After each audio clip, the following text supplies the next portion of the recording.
The test is in 4-part, Part 1, Part 2, Part 3, and Part 4. Now look at Part 1. Part 1. You'll hear a student asking for advice on her accommodation. First, you have some time to look at questions 1 to 6.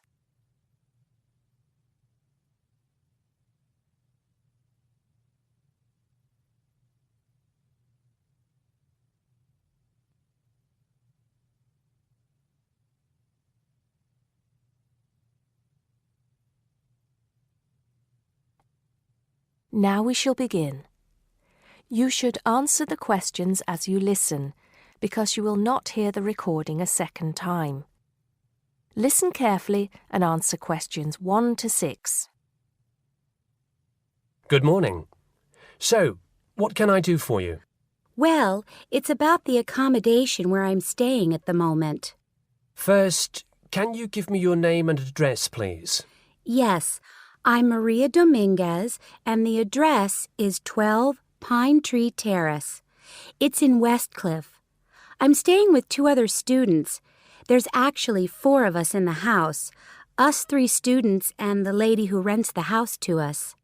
So, is there a problem? Well, there are a few, actually. You know, I'm a first-year student, and though I lived away from home for a while when I was studying over the summer in Mexico City, I've never lived abroad, and it's a big change for me. The course is tough, but that's not the main difficulty. I'm coping with that up till now, anyway. The accommodation was arranged for you by our office, wasn't it? It's a nice place by the sea. Okay, but it's difficult.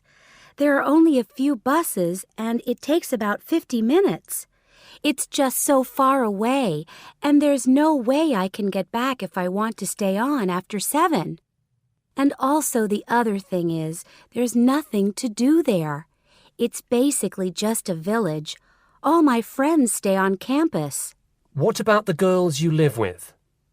Do you get on with them? Well, when I see them, but one of them is hardly ever there. Mostly she stays in a house with friends. They've got plenty of extra space, you see. The other girl is quiet as a mouse and hardly ever leaves her room. The landlady's friendly enough, though a bit forgetful, and she doesn't keep the place very clean. I don't have any real problem with her as a person, though. I understand it's rather far away, so I suppose you'd like us to find you a place in the halls of residence or closer by in the town. That would be good. You did say in your brochure that most first-year students are offered a place in halls. I think it actually said final-year students have priority there. They need the library facilities more for studying for their finals.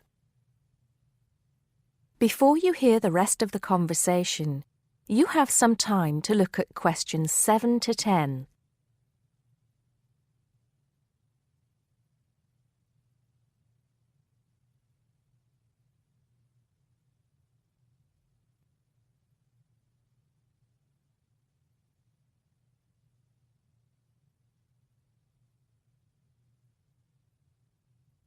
Now listen and answer questions 7 to 10. Anyway, let's see what we can do. Just a moment, I'll check what might be free. Sometimes students drop out or move from halls, though we were full at the beginning of term. By the way, have you checked the student notice boards? You know there's one in each of the 4 colleges, don't you? There are often requests for people to share houses, and it can be quite cheap. No, I hadn't thought of that, but it's a bit of a risk living with complete strangers. Now, I see there's a room free in Hillside College. That's the one with the tall tower, right? That's it. It's the smallest college and has a reputation for being quite fun. Oh, but it's a shared room. Would you consider that? That's going to be a problem for studying, isn't it? What if she plays music all the time, and maybe we won't have anything in common? Maria, I see you're studying history. So is this girl, Francesca. She's Italian. Well, at the moment I'm doing the General Humanities course, which includes history, but actually I'm planning to change to literature quite soon. That's not the thing, though. I really want a room on my own. Right. I'm afraid I don't see any other openings. There's nothing showing up on the computer, at least on campus. Well, if I have to stay where I am now, I'm going to find it more and more depressing. Here's one more thing we can try. The university owns several places on the Thanet Road and also by the West train station. Both of these are about a 20-minute walk down the hill. They're not the newest of buildings, but I could check for you. Can you come back tomorrow? Oh, no, that's Saturday. What about Monday? Yes, sure. I'd really appreciate it if you could do something for me. Let's hope so. That is the end of part 1. You now have half a minute to check your answers.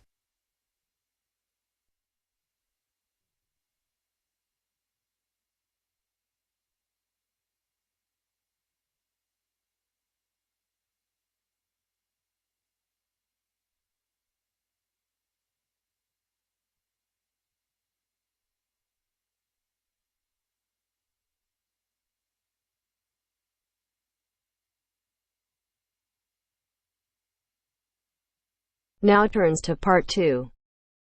Part 2. You will hear a lecturer discussing the possibility of creating nuclear fusion. First, you have some time to look at questions 11 to 15.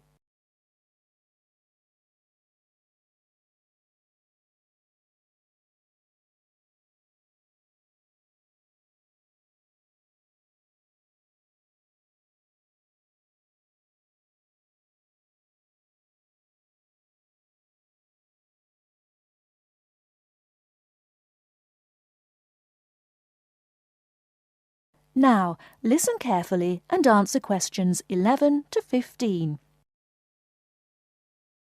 We look at the sun, a huge ball streaming out essentially limitless energy into space, and we think about how we need that energy here on Earth. Our oil reserves are running out, coal burning causes much pollution, and nuclear energy has many dangers. But where does the sun itself get its energy? The answer is that the sun makes it using fusion, or, more specifically, in a hydrogen fusion process. There is no pollution, no radioactivity, no waste products, and we have plenty of hydrogen. So, hydrogen fusion seems the perfect answer to our energy needs, and scientists have long attempted to achieve it here on Earth. So what happens during this process? The first step is to make two light atomic particles approach. In the case of our sun, these are hydrogen particles, the lightest and also the easiest to deal with. However, the problem is that the nuclei of atoms have electric fields, and fusion between these particles is opposed by their similar electric charge. They most naturally repel each other, and the nuclei of all elements are exactly the same in this respect.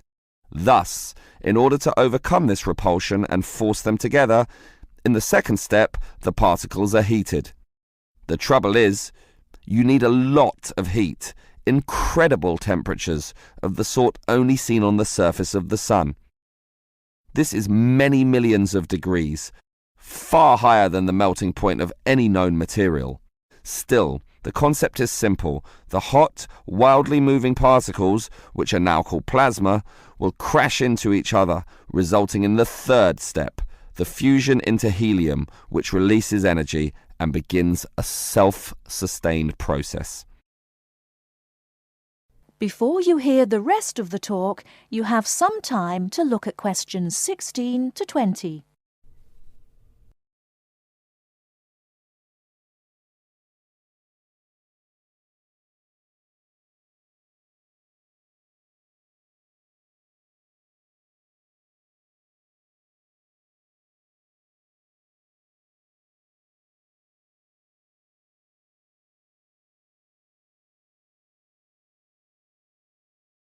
Now listen and answer questions 16 to 20.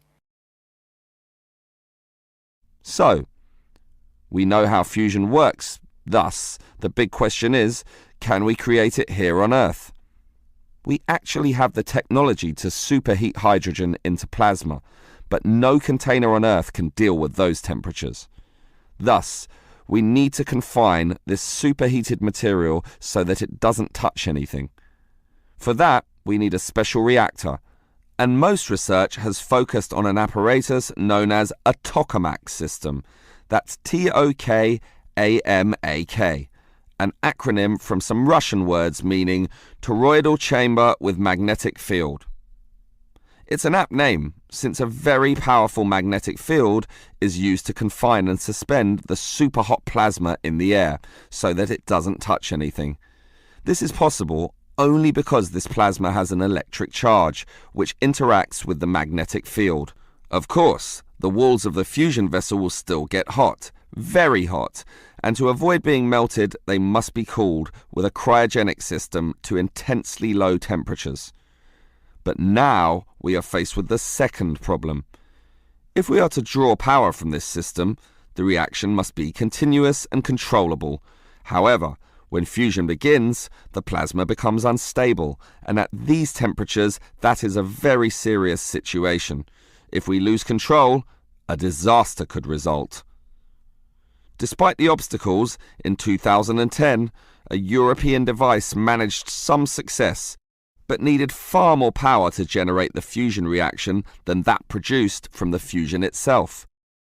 Obviously then, it was not useful as a power source. More to the point, this system could only sustain a fusion reaction for a fraction of a second, yet, to self-sustain, the fusion needs to run for at least 10 seconds. And the future looks bleak.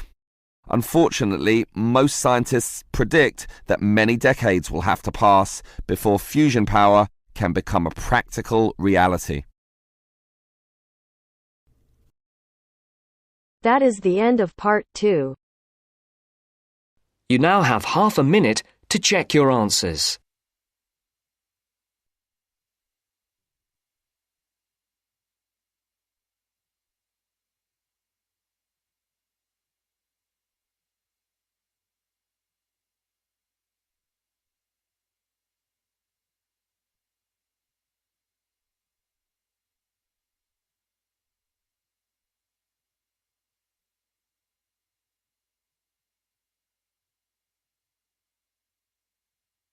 Now turns to part 3.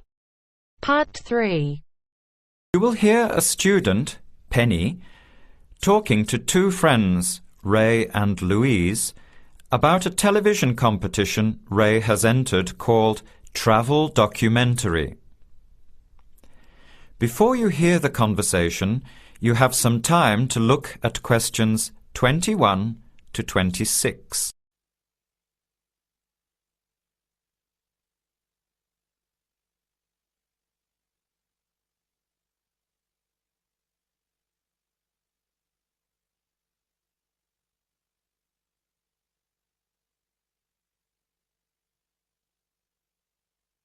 Now, listen carefully and answer questions 21 to 26. Hi, haven't seen you two in ages. What have you been up to? Hi, Penny. Ray is really excited. He's just been shortlisted for Travel Documentary. He could be off travelling around the world for 3 months. Travel Documentary? What's that? You've never heard of it? Don't you watch TV? Well, actually, no, hardly ever. Especially since I've started working on my thesis. I don't have time to breathe, let alone watch TV. So what's this all about, Ray? Well, actually, it's a competition run by public TV. It involves my two great loves, travel and filmmaking. Is it that program where people are sent around the world making documentary videos? I have heard of it. Fantastic! So you've been chosen? Not yet. I'm one of 34 selected for an interview next week, so I've made it through the first cut. Yeah, there were over 200 applicants from around the country. Pretty amazing, hey? Well, I've been lucky so far. What's the next stage? 13 are chosen from the interview to do a 4-week training course in documentary filmmaking. Then, the 8 finalists get sent off with a video camera to travel around the world. Sounds incredible.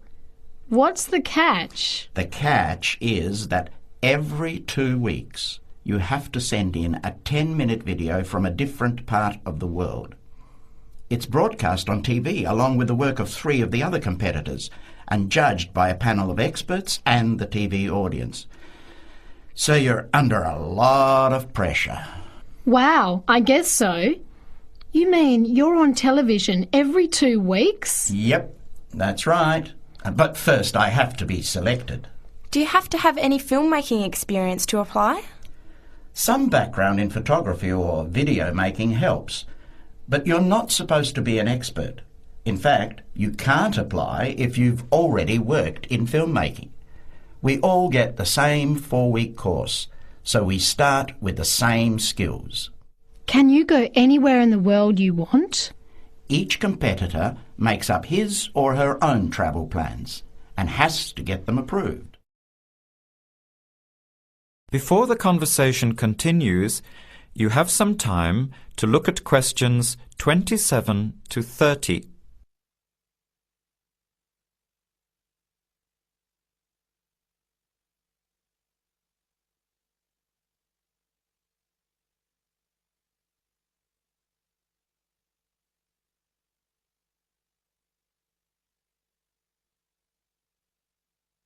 Now, as the conversation continues, answer questions 27 to 30. Have you talked with anyone else who has done it? As a matter of fact, just last week I met Sarah Price, a girl from here who did it last year. What did she have to say about it?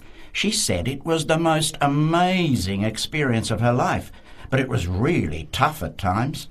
I think you'd have to be really brave to take off like that alone with so much responsibility. It's not like going on a holiday, is it? No. 2 weeks in a country often where you can't speak the language to find a story, film it, organise all the editing. Then you're off to a completely different part of the world to start all over again. Pretty exhausting, but exciting too. What a way to see the world. What about Sarah Price? Did she have any bad experiences? She said the worst part was when she got some mysterious fever in Mongolia and thought she might have to be sent home. Fortunately, it got better, but she said it was scary to feel really ill when you're alone so far away. So what made you want to apply? When I saw the program on TV a while ago, I thought, this is for me. I've always wanted to travel, but needed to work for a year before I could even think about it. Then a new series started up. I thought, now's my chance. Don't you think you'll be lonely? I don't think I'll have time to be homesick. I'm more worried about having too much to do and not enough time to get things organised. So we might be watching you on television in the next few months. I hope so, if I'm lucky. When will you know for sure? They choose the final 8 in March. A month later, you're on your way. So do you have to pay anything? Nothing. It's all paid for. Course, camera, flights, accommodation and in-country travel. The budget is pretty tight though. No extras. I sure hope you get it. Then I'll be finding time to watch at least one program on television every week. That is the end of part 3. You now have half a minute to check your answers.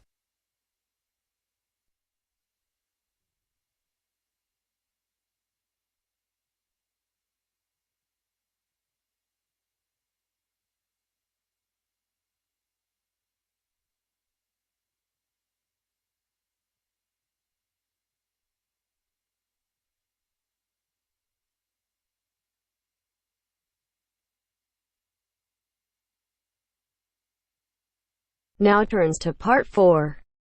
Part 4. You will hear part of a lecture on cities of the future.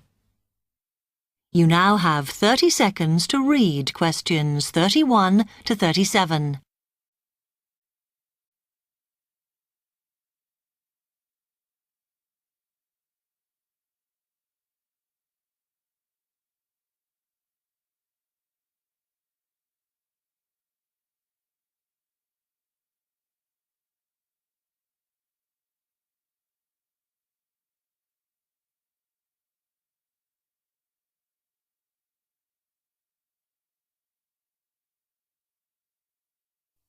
OK, we've been looking at how societies will develop in the future and at the increase in the size of cities. So I want to talk to you today about the key considerations in these cities of the future.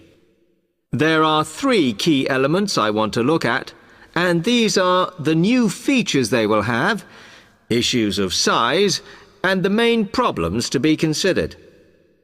First of all, individual transportation will be a big factor in these new megacities as public transport becomes unmanageable.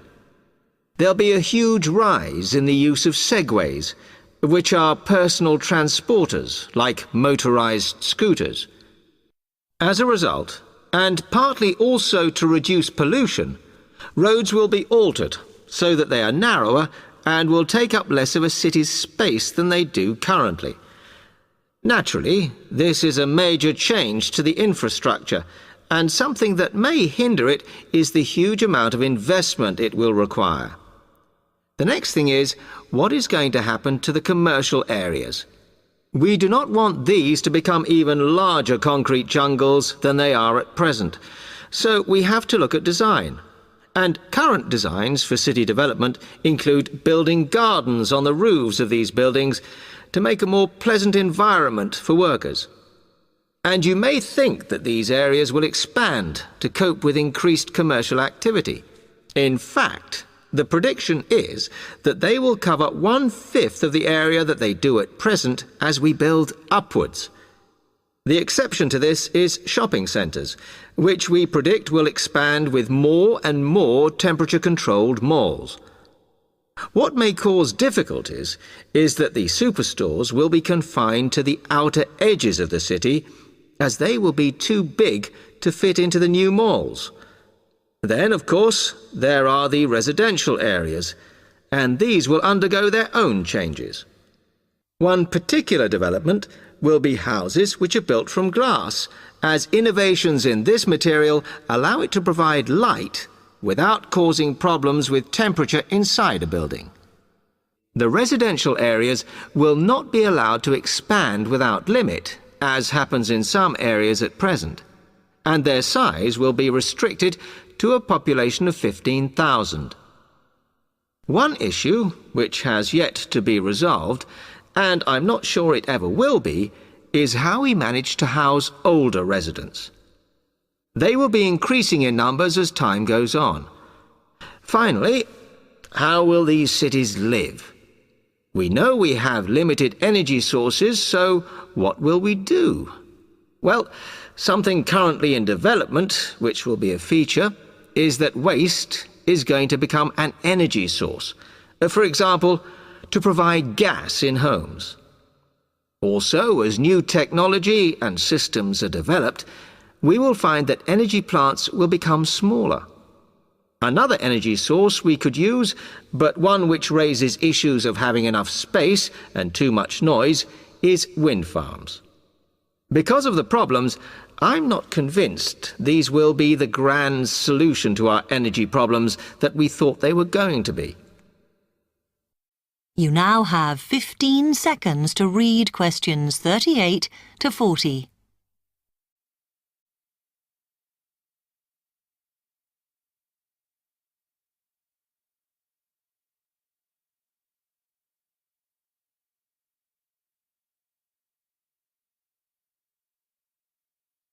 Now, moving on to looking at the social aspect of cities, we need to look at housing and how people will live.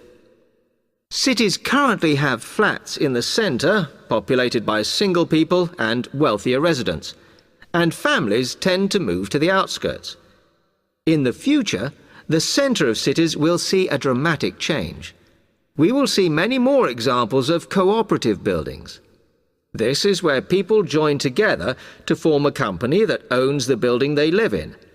And despite continuing shortages, there will also be a rise in the provision of retirement homes in city centres so that the elderly can have easy access to hospitals and shops. Recently, we have seen a levelling off in the growth of private housing, and I think that will not change. But we are likely to see more social housing, as far fewer people will be able to afford to own their own homes. OK, now, if anybody has any...